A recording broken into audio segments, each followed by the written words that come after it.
So, it's your friend's birthday. How do you find the perfect gift? Send them to this video so that they too can do amazing at their Guilds of Ravnica pre-release.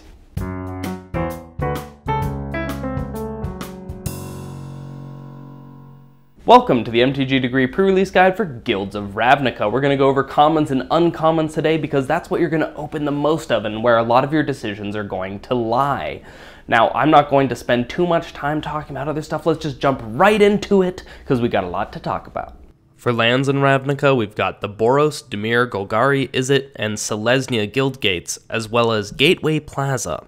Now, these cards together are going to let us play about 2 colors and splash a 3rd color. So something like, playing blue-red, splashing black for some removal spells. Those are the kind of things that you're going to be able to do in this set. It's not really that much of a 5-color set, but that doesn't mean that I'm not going to draft it 5-color and upload it to the channel.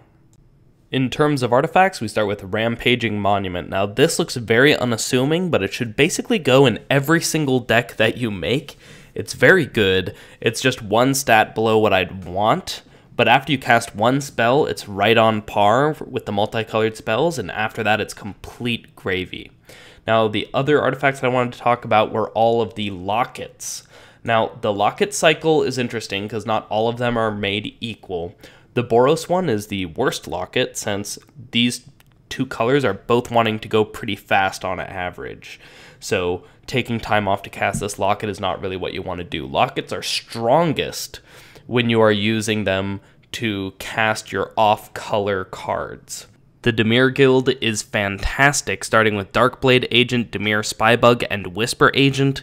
These are the cards that are going to get your Surveil synergy going, and really fantastic price to quality. Next up, we have Nightveil Predator and House Guildmage. Now, Nightveil Predator is just an amazing cost-to-stats ratio, a fantastic flying creature. House Guildmage is a place to put all of your mana once you start running out of cards to play. This is very important in pre-release where games go long. Next up are Thought Erasure, Disinformation Campaign, and Notion Rain. Now, Thought Erasure is nice because it allows you to take any non-land card and helps with that Surveil synergy. Disinformation Campaign thrives on that synergy and is a great 2-for-1, which you can, buy back. I love that kind of thing. Now, Notion Rain is a great card spell. Don't knock it. When you take damage for drawing cards, it's a fair deal.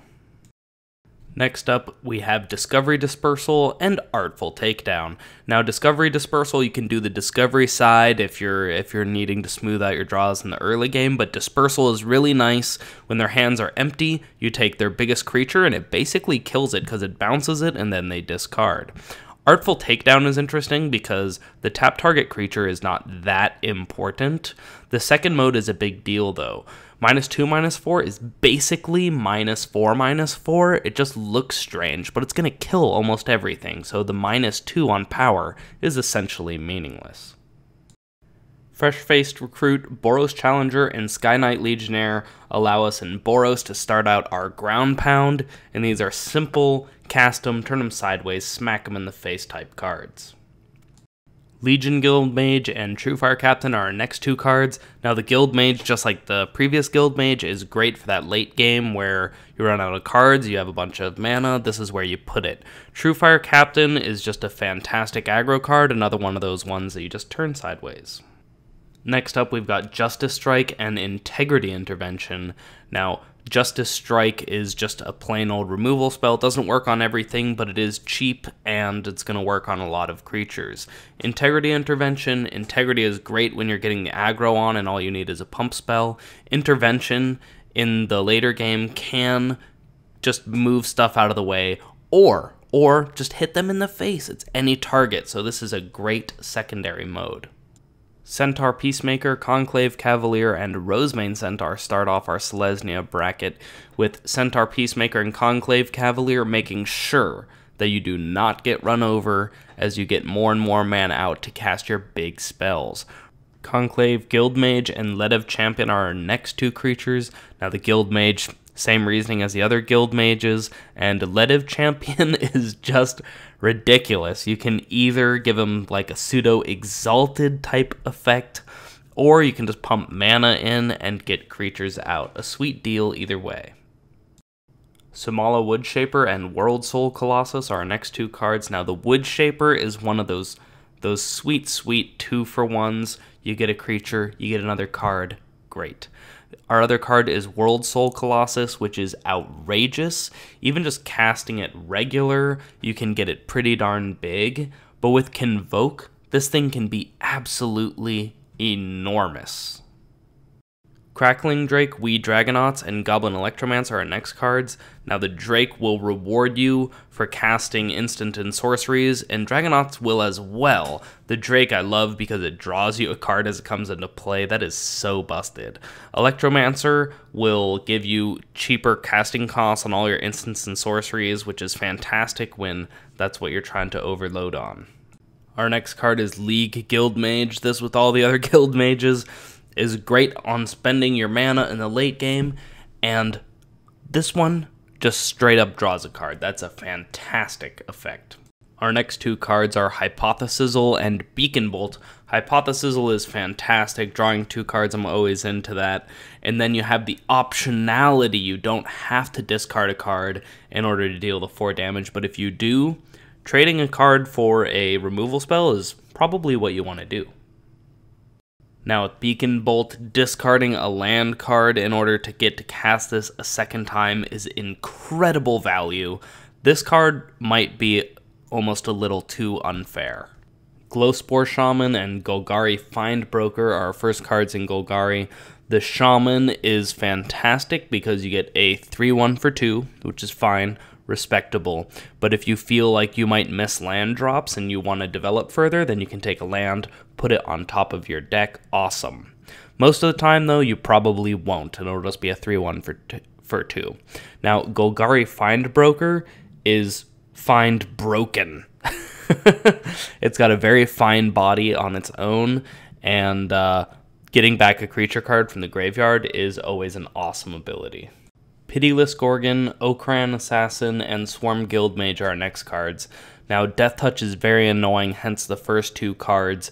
The Assassin has very bad implications for your opponent if you put any pump spells. Even if you don't have any pump spells, your opponent will be very afraid and work around this thing happening. So a very good threat. The Guild Mage, once again, you can put mana into it late game, which is always good. Undercity Uprising and Status Statue are the next two cards. Now, Undercity Uprising is fantastic because it acts like a removal spell and makes your creatures very annoying for that turn's combat. I mean, a really threatening card. Status Statue, once again, very flexible, and it's got the removal spell component, which is fantastic. Skyline Scout, Sunhome Stalwart, and Rock Charger start us off in white. These are the cards that are going to start your beatdown, especially when we're talking about Boros aggro. Sworn Companions, Inspiring Unicorn, and Intrusive Pack Beasts are our next cards. Now, Inspiring Unicorn is particularly Boros, along with Intrusive Pack Beasts, just trying to get stuff in on the ground. Sworn Companion, you can think about as Boros or Selesnya, because Selesnya cards have Convoke, so this will help you actually ramp.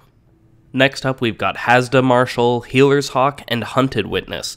Now, these won't blow you away, but these are very important in the Boros deck because of the Mentor ability. You want to have things with smaller power than your later creatures, so these are great setup cards to make your aggro plan much stronger, so be aware of these. Righteous Blow, Conclave Tribunal, and Luminous Bonds are next cards in white. Now, I want to pay attention to Righteous Blow here a little bit. Just be aware that after combat, there is an after combat step where their creature is still counted as attacking. So if you don't want to get blown out by a pump spell, what you can do is wait till damage has been done, then do Righteous Blow, and then if they have the pump spell, you don't take the extra damage from that pump spell on top. Nightveil Sprite, Watcher in the Mist, and City Watch Sphinx are our first three blue cards. Now, all three of these are flyers with built-in card advantage. That's always a fantastic combination of things, and I will use these to finish off my games. Passwall Adept and Leapfrog are our next 2 cards. Now, Passwall Adept is good at blocking early and will help you finish the game late, so that's fantastic. Leapfrog is a great card because people tend to not want to trade their flyers for it because they just assume, oh, well, next time it'll be on the ground and I won't have to block it. So you'll find Leapfrog putting your opponents in very confusing situations, and if you build your deck properly, it'll be flying a lot of the time. Murmuring Mystic and Thoughtbound Phantasm are our next 2 cards. Now, the Mystic rewards you greatly for casting those instants and sorceries by giving you 1/1 flyers. But the Phantasm is not to be underestimated because blue can get run over easily, so even if you grow this by 1, it becomes a respectable blocker, and if you manage to grow it even bigger than that, it can actually end the game, which is crazy for a 1-drop. Disdainful Stroke, Unexplained Disappearance, Chemist's Insight, and Capture Sphere are our last blue cards. Now, Disdainful Stroke is nice because the cards that tend to kill you in pre-release are big cards, so this will always be stopping those bombs from hitting the battlefield. The only thing that makes me sad about this card is it doesn't get the Guild Mages, all of those 2/2s for 2, which are actually very powerful when they hit the field late game. But Disdainful Stroke is going to be great at protecting you against those big problematic cards. Unexplained Disappearance gets better the less that you have removal in your deck, so this kind of helps you make up for that, and this is the first time that we see this kind of card with some nice card advantage in there, so I love this card. Chemist's Insight, drawing cards is fantastic, and yeah, love this card. Not much else to say there. Capture Sphere is our one great removal spell in blue, and I expect you to play as many as you have. Hired Poisoner, Pilfering Imp, and Veiled Shade are our first 3 cards in black. Poisoner is fantastic. We haven't seen a 1/1 Death Touch for 1 in a while, and it's always very annoying for your opponent when you have one of these out.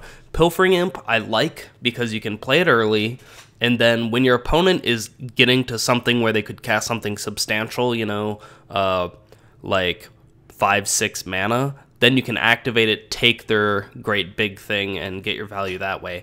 Veiled Shade is one of those cards that just gets more and more dangerous as the game progresses, which is something that I take seriously. Spinal Centipede, Undercity Necrolisc, Crawl Swarm, and a Lotleth Giant are our next 4 cards. Now, Spinal Centipede is fair on its face, and then when it dies, you get a nice little bonus. And the thing that might kill it is your Undercity Necrolisc, which these are always very powerful. These sack outlets, never underestimate them, and they should definitely be played. Crawl Swarm is nice because you get to buy back a flyer. I mean, that's an inherently powerful ability. Whereas Lotleth Giant is just one of these things that's very scary when it comes into play, and then once it is in play, it's also huge. This is a great kind of finisher for those Golgari decks. Deadweight, Necrotic Wound, Deadly Visit, and Price of Fame are our next cards. You'll notice these are all removal spells. Black is once again pretty heavy on them. All of them are good here. I'd play as many of all of these as I could possibly get my hands on, and you'll find that this will be one of those things that you splash for. You say, oh, I've got 3 or 4 removal spells in black, but all of my other good stuff is in other colors. This will be your splash color. That's a very common thing to happen. Goblin Banneret, Goblin Cratermaker, and Goblin Locksmith are our first cards in red. Now, the Banneret is very powerful because it can always grow big enough to trade, and it can always grow big enough to be a mentor to smaller creatures, which is just fantastic. Cratermaker is nice because it's got some extra ability behind just being a regular attacker, and Locksmith will help you get through those very annoying walls. Fire Urchin, Electrostatic Field, and Smelt Ward Minotaur are all great in the Izzet, particularly, way of playing. They all will reward you for playing instants and sorceries in a fantastic way. They don't belong as well in Boros, just letting you guys know. Direct Current and Lava Coil are our last red cards. Direct Current is very, very good. Being able to cast any removal spell, even if it only kills small things twice, is very, very good. And you'll notice that it says any target, so at some point this could just be 4 damage to the face. Lava Coil has a huge damage to mana cost ratio. It deals a lot of damage for that much mana, and the efficiency here is just too great to ignore. District Guide, Generous Stray, and Sprouting Renewal are our first 3 cards in green. These are all value creature cards, which are great because in this set, green is particularly non-aggressive. So you're going to want to play these early, get your small benefits, and use them to block stuff. Affectionate Indrik and Crawl Harpooner are our next 2 green cards, and these are both even more value. We've got removal spells attached to creatures that are very absurd. Harpooner can be good at taking down big flyers, but even more awesomely, things like Surveilling Sprite, it can just kill, snap it off the bat with no trade. These cards are both fantastic. Arboretum Elemental, Siege Worm, and Vigor Spore Worm are our next 3 cards. These are quintessential green, your nice, huge creatures that are going to finish out the game for you. Arboretum Elemental is especially annoying because it has hexproof, but in my opinion, the Vigor Spore Worm also very scary. Having one of your smaller creatures become suddenly a threat, and then that threat followed up by the worm itself, not something I want to deal with. Circuitous Route, Urban Utopia, Might of the Masses, and Pax Favor are our last cards in green. Circuitous Route and Urban Utopia are going to help you if you want to be really multicolor, which is a very exciting thing. If you have multiple Utopias, for example, you might get a little bit more splashy, a little bit more fun with the way that you build your deck. Might of the Masses and Pax Favor are both simple combat spells, you know. I like both of them. I think that they're both above rate, so I think they're good, but there's not too much to say about those. Now, I want to talk a lot more about the different guilds, their different abilities, how they interact with each other, and there's a lot to talk about to really bring your gameplay up to the top tier level at this pre-release. And I want to do that, but this video is running kind of long. So what we're going to do is I'm going to upload that video 2 or 3 days from now. Do not miss it. If you are not subscribed, hit that subscribe button at least just to catch this one, because it's going to really level you up for the pre-release even more than we did here. With that being said, if you enjoyed this video, give it a like. I'll see you in a few days, and until then, have a good one.